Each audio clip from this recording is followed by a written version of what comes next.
बच्चों, पिछली बार जो आपने क्लासेस देखी हैं उनमें आपने संख्याओं के बारे में पढ़ा। अब जो नेक्स्ट चैप्टर आ रहा है इसमें आप संक्रियाओं के बारे में पढ़ेंगे। संख्याओं के ऊपर जो संक्रियाएं होती हैं, गणितीय संक्रियाएं, कौन कौन सी संक्रियाएं हैं ये? What are the basic operations on numbers? Those are addition, जोड़ना, सब्सट्रैक्शन, घटाना, मल्टीप्लिकेशन, गुणा करना, एंड डिवीजन, भाग करना।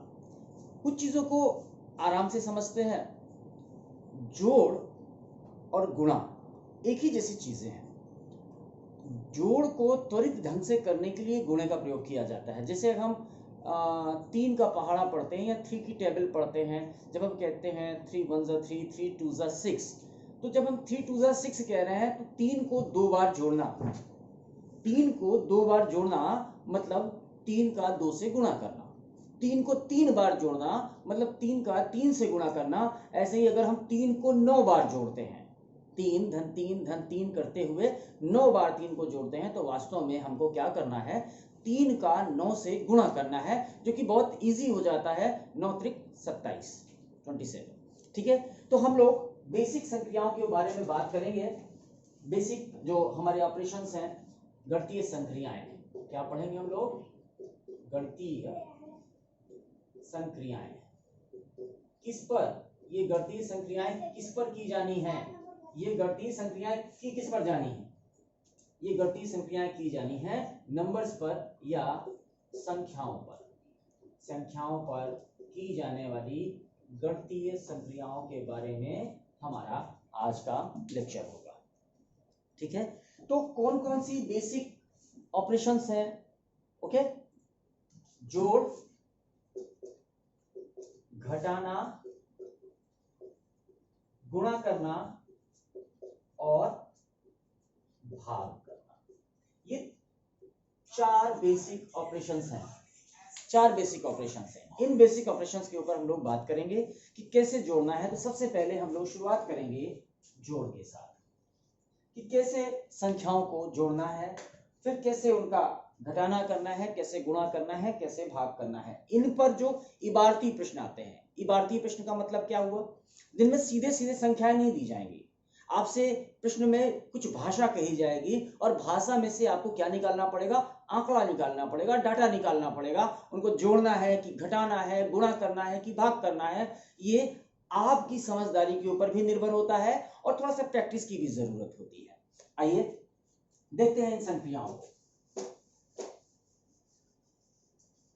सबसे पहले हम लोग जिस संक्रिया की बात करेंगे वो संक्रिया कौन सी है? जोड़ने की संक्रिया। तो हम लोग बात करेंगे किसकी? जोड़, या इन इंग्लिश अगर इसको कहें तो that is how, what is that? Addition. जोड़ या एडिशन, ये संख्याओं के ऊपर संक्रिया है। देखें, जैसे मान लेते हैं हमने लिखा 2 5 8 7 और इसके साथ जोड़ना है 1 3 2 5। इन दोनों संख्याओं को जोड़ना है।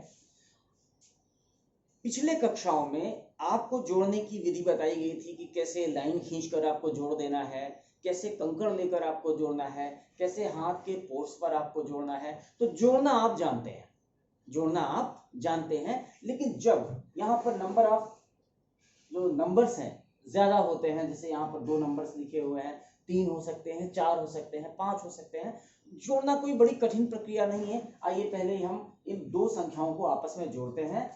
7 और 5 का आपस में जोड़। सबसे पहले हम कहां से शुरुआत करते हैं? इकाई के स्थान से हम इसकी शुरुआत करते हैं। याद रखिएगा, किस स्थान से शुरुआत करते हैं? इकाई के स्थान से। आपको मालूम है कि जैसे ही संख्या कोई 9 से बड़ी होती है वो 2 अंकों की हो जाती है ना। जैसे 10 वो 2 अंकों की संख्याएं हो गई।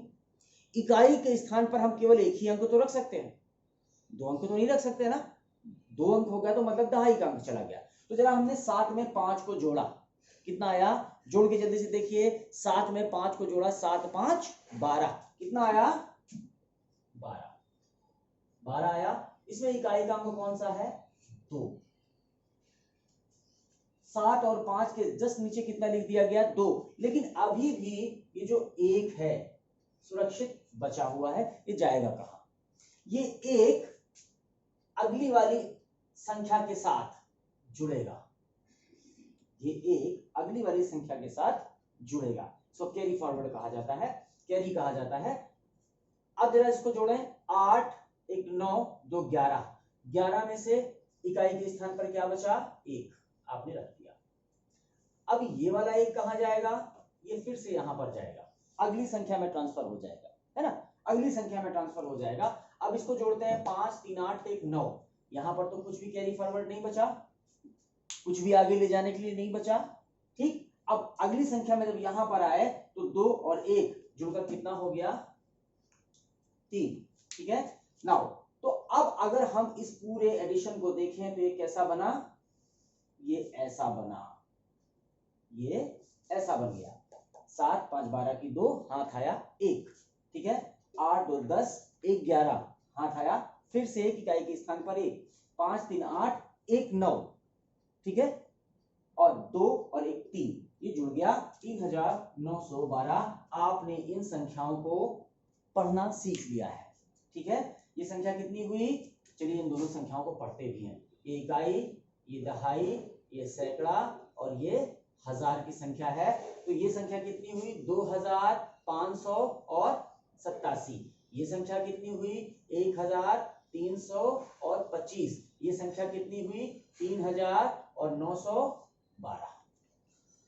ये जोड़ है। आइए अब हम थोड़ा सा बड़ा जोड़ करते हैं जिसमें 3 से 4 संख्याएं आती हैं। देखिए, मान लेते हैं 5 2 9 7 1 3, यहां से फिर से जोड़ते हैं 6 8 9 7 5 8 7 5 9 6 2 एंड 3। इनको 3 संख्याओं को आपस में हम जोड़ रहे हैं, एडिशन। ये निशान लगाना जरूरी है। यहाँ पर एक चीज लिखने का एक तरीका होता है। आप देखिए, हमने संख्याओं को बिल्कुल एक के नीचे एक लिखा हुआ है। आप अक्सर करते क्या है, गलतियां कर देते हैं, ये 8 शिफ्ट हो जाता है थोड़ा उस तरफ, या 5 इस तरफ शिफ्ट हो जाता है, ये वाला ऐसा नहीं करना है। संख्याओं में इकाई के नीचे इकाई का अंक, दहाई के नीचे दहाई का अंक, बिल्कुल उसी क्रम में लिखते चला जाना है। मैथमेटिक्स में रिप्रेजेंटेशन, गणित में रिप्रेजेंटेशन को कैसे दिखाया जाना है कॉपी में, वो बहुत इंपॉर्टेंट चीज होती है।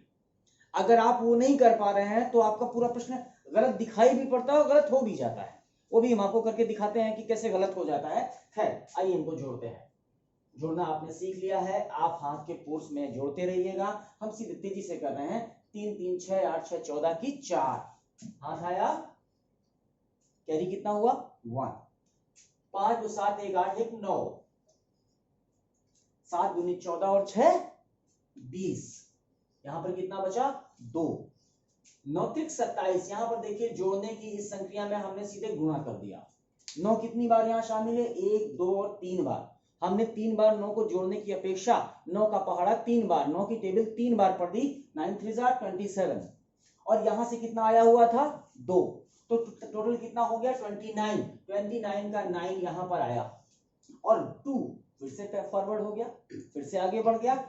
अब देखें, 8 5 13 2 15 और 2 17 की 7, दैट इज 7। ओके, अभी कितना बचा? यहां से 1 फॉरवर्ड हो गया।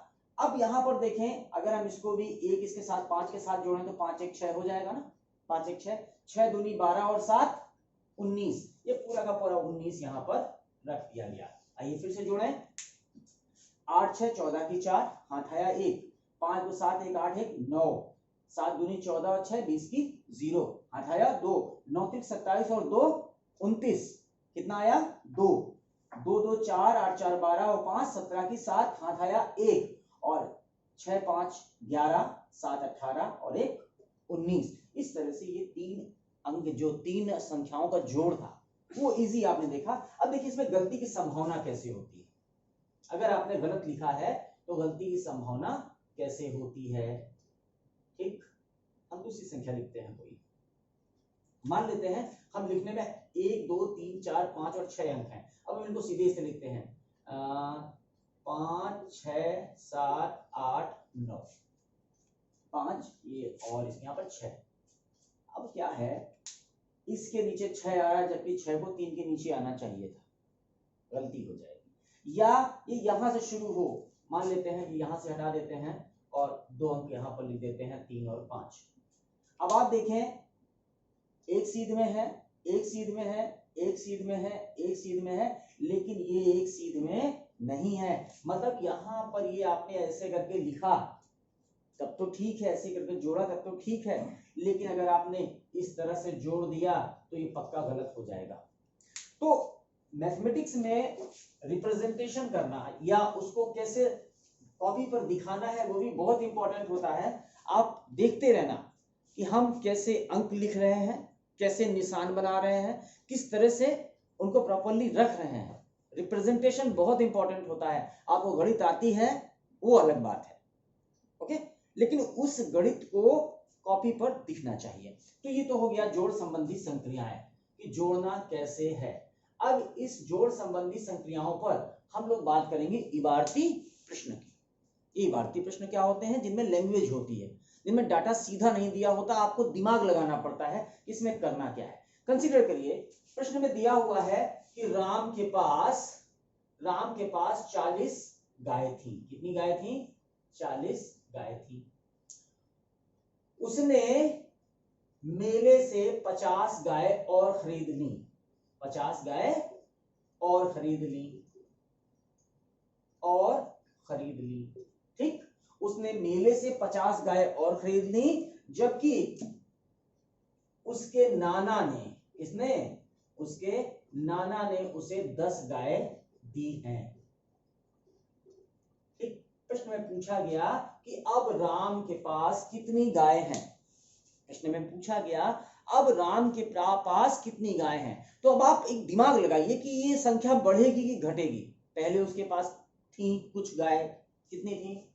40। फिर उसने मेले में से कुछ खरीदी तो गाय बढ़ेंगी कि घटेंगी? बढ़ेंगी ना। 50 गाय उसने खरीदी।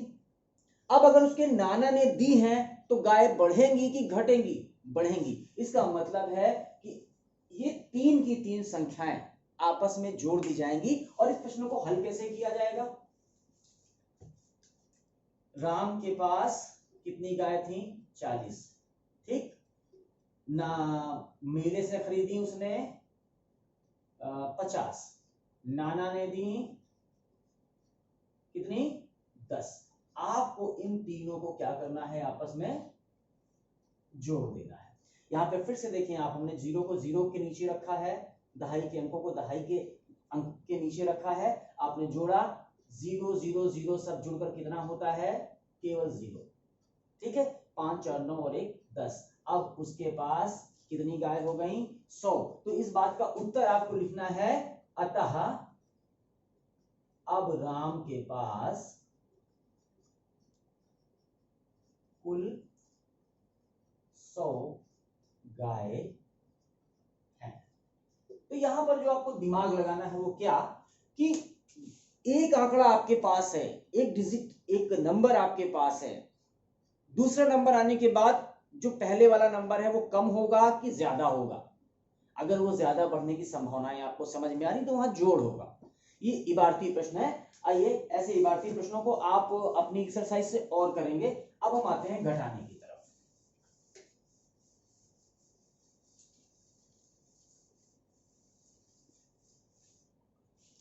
घटाने का जो प्रक्रम है उसको देखते हैं। यद्यपि एक संख्या से कई बार संख्याओं को घटाया जा सकता है। जैसे हमने इबारती प्रश्न बोला कि एक गांव में 1000 की जनसंख्या थी, उनमें से 200 लोग गुजरात चले गए। कोरोना का समय, लोग वापस आ रहे हैं, पर फिर भी प्रश्न है, गुजरात चले गए। तो पहले जो संख्या थी और जब अब गुजरात चले गए हैं तो ये संख्या घटेगी कि बढ़ेगी? निश्चित सी बात है घटेगी, मतलब यहाँ पे घटाना होगा, ठीक। अब अगर इसी क्वेश्चन में आगे लिया हुआ है कि उनमें से जो बचे हुए लोग थे उनमें से 100 लोग ऐसे हैं जो पड़ोस के गांव में शिफ्ट हो गए, तो एक बार फिर घटाना पड़ेगा। तो एक ही संख्या से हम कई संख्याओं को कई बार घटा सकते हैं, लेकिन आपका जो कोर्स है वहां पर एक बड़ी संख्या से एक छोटी संख्या को घटाने की ही प्रश्न आपके सामने आएंगे। ठीक है, तो उन चीजों को देखेंगे। आइए पहले घटाने की प्रक्रिया के बारे में जानते हैं कि घटाने की प्रक्रिया क्या है। ओके, 1 मिनट के लिए वीडियो पॉज कर रहे हैं।